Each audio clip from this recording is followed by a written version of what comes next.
YouTube, it's me, Channel Annabella, and today I'm going to be doing a review of the Avengers Infinity War. Yes, I'm wearing my 30 Seconds to Mars hat and my new YouTube top, whoopie-doo. Or as I prefer to call Marvel's Avengers Infinity War, Thanos finally gets off his butt for 10 years and actually goes stone collecting. To be absolutely honest, the film's plot was a little sluggish, and you really do have to see all the other Marvel films to get Infinity War. You can't just turn up because you'd be just so confused. You'd just be like, who are these group? Who are those? Why are they talking about that? Why is Thor calling Rocket a rabbit? I'm very confused. Yeah, it would just blow your mind. And then the ending, do not take a child under 8 to see this because they will leave the theatre in tears. Thanos, as the villain, is so perfectly human. It's wonderful. Thanos is an absolutely great villain. So human. So understandable, brilliant. And I think that everything to do with him, his movement, his expression, his feelings was awesome. Absolutely awesome. For a Purple King, he's brilliant. Absolutely brilliant. And I love the Children of Thanos. I'm loving that tall guy with the no nose thing, possibly a cousin, long lost cousin of Lord Voldemort.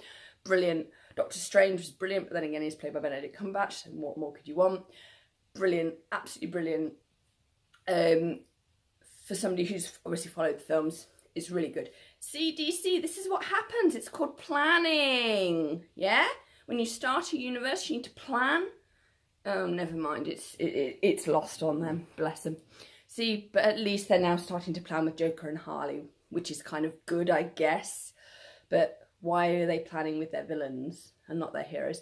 Anyway, it's their issue. DC have got huge issues. Back to Thanos.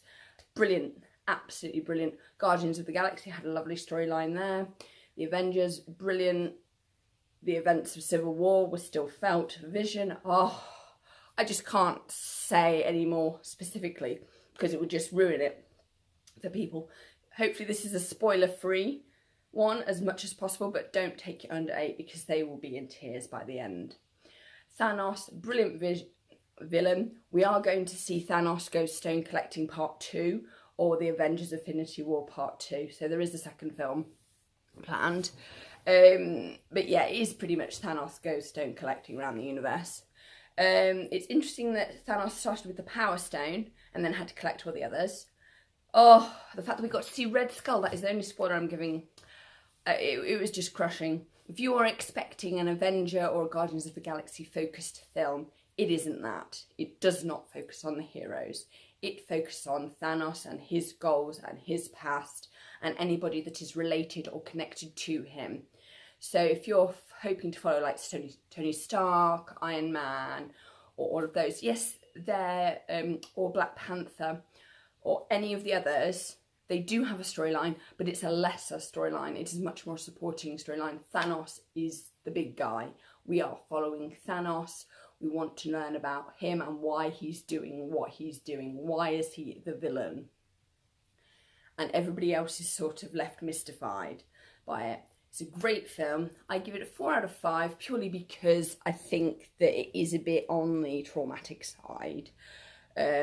Specifically for like little ones, if you take them, they're going to end up bawling. It's going to be like the time I went to see Revenge of the Sith and somebody screamed at a specific point in Revenge of the Sith. I think you can guess which point.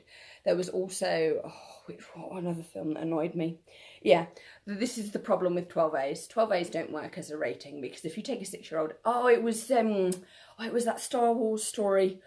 Oh, the one that was really good, and it was the one that they released. It was about Stardust. It had like a woman that had a nickname called Stardust. Yeah, and a kid got really upset, obviously, when the father dies. In that one, it was absolutely horrific to actually hear that because their tears were genuine. See, this is the problem with 12As. Parents, you really need to do your reading of a 12A. If it's the Star Wars one, it's probably going to be slightly gritty and yes, characters die. Same in the Marvel Universe, particularly this Infinity War. In fact, one could even say that one has a cake, and the cake is a population, and possibly half of the cake might get eaten. Hey, I'm trying to be spoiler-free here, so please think about it, because nobody wants to go to a film and see certain characters disintegrate. with your 6-year-old. Oh, and you must stay. There is an after credit scenes. You must stay for all of the credits. It's not like Suicide Squad where they do the main credits, like the funky credits, and they whack a scene in there and then they do the long credits. No, no, no, no, no. This is a full-blown, you've got a Marvel makes you wait. You've got the funky credits, then you've got the long black and white credits, then you've got all the notifications and the thanking of countries, then whack, right at the end is the scene. And it's a very short scene. And then you get the little bit at the end that says, Thanos will return. Full stop. End.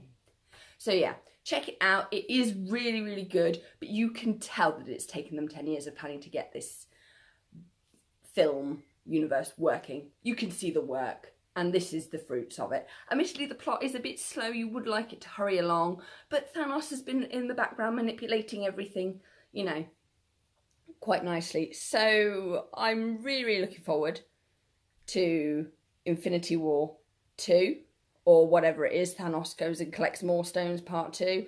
I've got no idea what they're going to call it, but it's pretty much that. So basically, in short, if you want the Cliff Notes version of Infinity War, Thanos decides to get off his butt and go and collect the stones himself. Sometimes he does deploy his children to help him collect, because obviously he can't be in more than one place at a time until he gets a certain stone.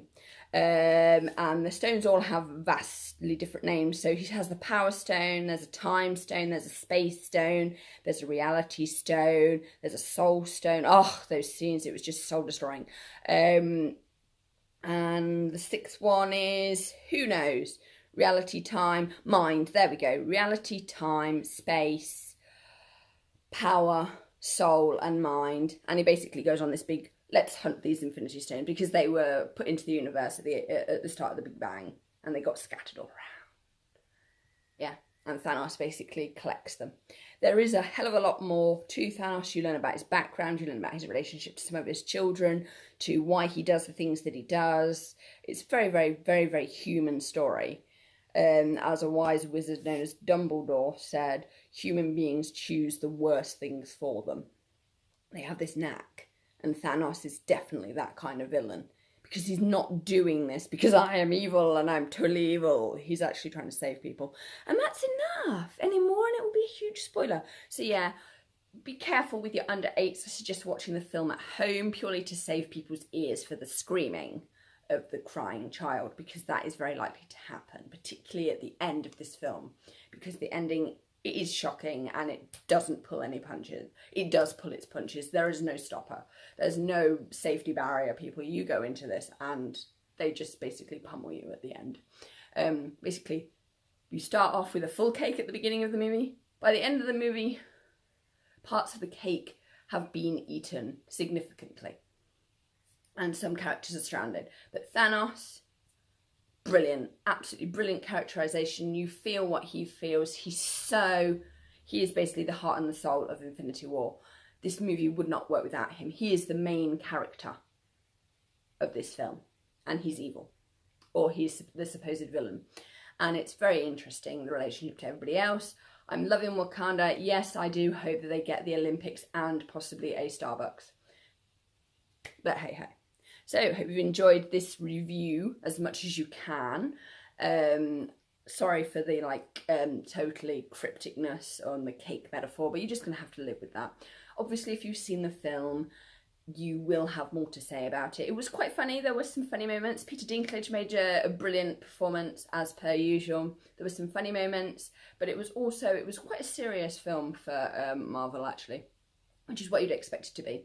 It was filmed all around the world, in Edinburgh and New York and Chile and where else, the Philippines and Alaska and all sorts.